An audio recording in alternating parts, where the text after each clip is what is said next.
Hello, welcome back to my channel. ഇന്ന് നമ്മൾ തയ്യാറാക്കാൻ പോകുന്ന പാവയ്ക്കാപ്പൊടി ചോറിൻ്റെ കൂടെ സമ്മന്തിപ്പൊടി പോലെ കൂട്ടി കഴിക്കാൻ നല്ലതാണ്. എങ്ങനെയാണെന്ന് നമുക്ക് നോക്കാം. പാവലിൻ്റെ വിളവെടുപ്പൊക്കെ കഴിഞ്ഞ് അത് തീരാറായപ്പം കിട്ടിയ പാവയ്ക്കയാണ്. ഇത് വേറെ നമുക്ക് മെഴുക്കുവരട്ടിക്കും കറിക്കും ഒന്നും പറ്റത്തില്ല. എന്നാൽ ഇതുകൊണ്ട് ഞാൻ പാവയ്ക്കാപ്പൊടി ഉണ്ടാക്കും. അത് വളരെ നല്ല കൂട്ടി ഉണ്ണാൻ. അപ്പോൾ അതുണ്ടാക്കുകയും ചെയ്യാം, നിങ്ങളത് എങ്ങനെയാണെന്ന് കാണിക്കുകയും ചെയ്യാം. ഇങ്ങനെ കിട്ടുന്ന പാവയ്ക്കയൊക്കെ, കുരുട്ട് പാവയ്ക്കയൊക്കെ നമുക്ക് പാവയ്ക്കാപ്പൊടി ഉണ്ടാക്കി വെച്ചാൽ മതി. ഒരു വർഷമൊക്കെ കേടാകാതിരിക്കും. എങ്ങനെയാണെന്ന് കാണിക്കാം. പാവയ്ക്ക മുഴുവൻ നമ്മൾ അരിഞ്ഞു കഴിഞ്ഞു. കുരുവൊന്നും കളയണ്ട. ഇതിന് വേണ്ടുന്ന സാധനങ്ങളാണ്: പാവയ്ക്ക അരിഞ്ഞത്, മുളക്, കടലപ്പരിപ്പ്, ഉഴുന്നുപരിപ്പ്, മല്ലി, തേങ്ങ തിരികിയത്, ഉപ്പ്, കുറച്ച് പുളി, കറിവേപ്പില, മഞ്ഞൾപ്പൊടി വേണം, കായപ്പൊടി. അത് രണ്ടും നമുക്ക് ഞാൻ കായം പൊടിച്ച് വെച്ചേക്കുന്നതുകൊണ്ട് പിന്നെ വറുത്താൽ മതി. ഇതെല്ലാം നല്ലെണ്ണയ്ക്കകത്ത് വറുത്തെടുക്കണം. ഇതെല്ലാം നമുക്ക് നല്ലെണ്ണയ്ക്കകത്ത് ഓരോന്നോരോന്ന് വീതം വറുത്തെടുക്കാം.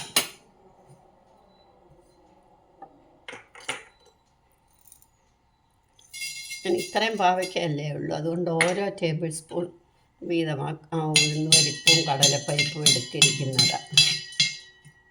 കടലപ്പരിപ്പ് ഒന്ന് മൂത്ത് തുടങ്ങുമ്പോൾ നമുക്ക് ഉഴുന്നുപരിപ്പ് ഇടാം. കായം ഉണ്ടെങ്കിൽ കായവും കൂടി ഇതിൻ്റെ കൂടെ ഇടണം.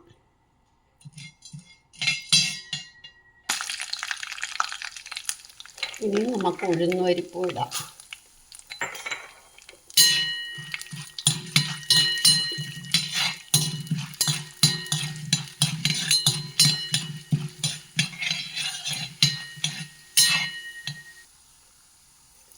മല്ലി ഇട്ടു.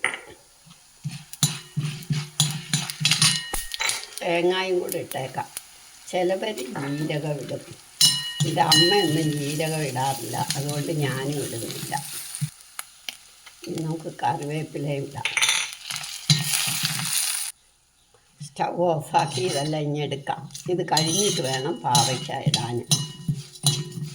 ഇത് നമുക്കൊരു പാത്രത്തിലോട്ട് ഇങ്ങനെ എടുക്കാം.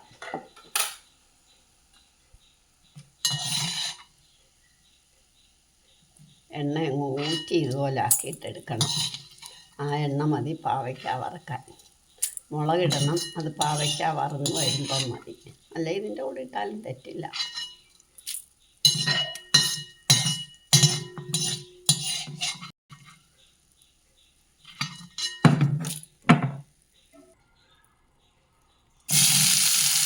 പാവയ്ക്ക മൂപ്പിച്ചെടുക്കാം.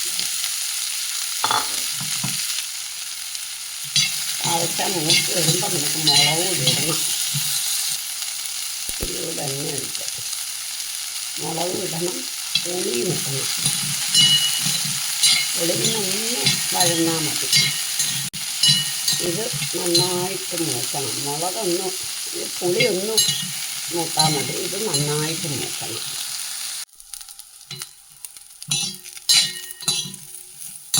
നന്നായിട്ട് മൂക്കണം. നല്ലോണം എണ്ണ ഒഴിച്ചാൽ നല്ലോണം മൂക്കും.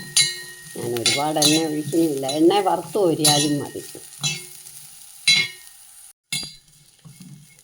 ഇനി നമുക്ക് മുളക് കൂടെ അങ്ങിടാം.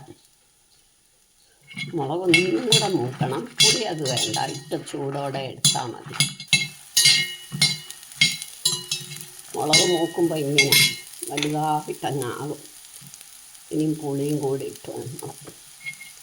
ഇനി ഉരുളി ആയതുകൊണ്ട് നമുക്ക് സ്റ്റൗ അങ്ങ് ഓഫാക്കാം. ഉരുളിക്കകത്തിരുന്ന് മൂത്തോളും. ഇരിച്ചിട്ടാൽ തണുക്കുമ്പോൾ നമുക്ക് ഉപ്പും കായപ്പൊടിയും മഞ്ഞൾപ്പൊടി ഇനി ഇട്ടാലും കുഴപ്പമൊന്നുമില്ല. ഇനി തണുത്തിട്ട് നമുക്ക് പൊടിക്കാം ഇതെല്ലാം കൂടെ.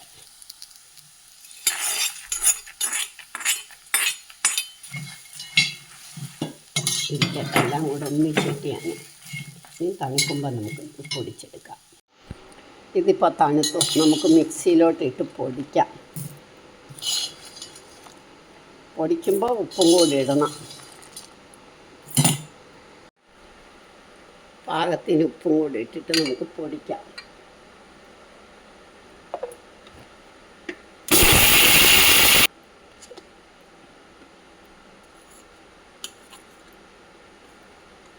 ഒരുപാട് പൊടിയണമെന്നില്ല. അപ്പോൾ പാകത്തിന് പൊടിഞ്ഞു. എൻ്റെ അമ്മയൊക്കെ ഇത് വർഷകാലം ആകുമ്പോൾ കൂട്ടാൻ വെക്കാനെടുക്കും. നോക്കട്ടെ ഉപ്പും പുളിയൊക്കെ പാകമാണെന്നു. ഉഗ്രം.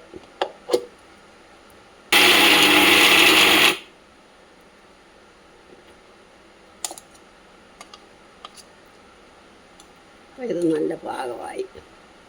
ഇത് നമുക്ക് കുപ്പിയിലിട്ട് അടച്ച് വെക്കാം. നെയ്യോ തൈരാ കൂടുതൽ ടേസ്റ്റ്. നെയ്യോ തൈരോ ഏതെങ്കിലും ഒന്നും ഇതും ഉണ്ടെങ്കിൽ നമുക്ക് ധാരാളം ചോറുണ്ണാം. ഞങ്ങളൊക്കെ കൊച്ചിലെ സ്കൂളിൽ കൊണ്ടുപോകുമ്പോൾ ഇതിട്ടിളക്കിയാണ് കൊണ്ടുപോകുന്നത്. നല്ല ടേസ്റ്റാണ്.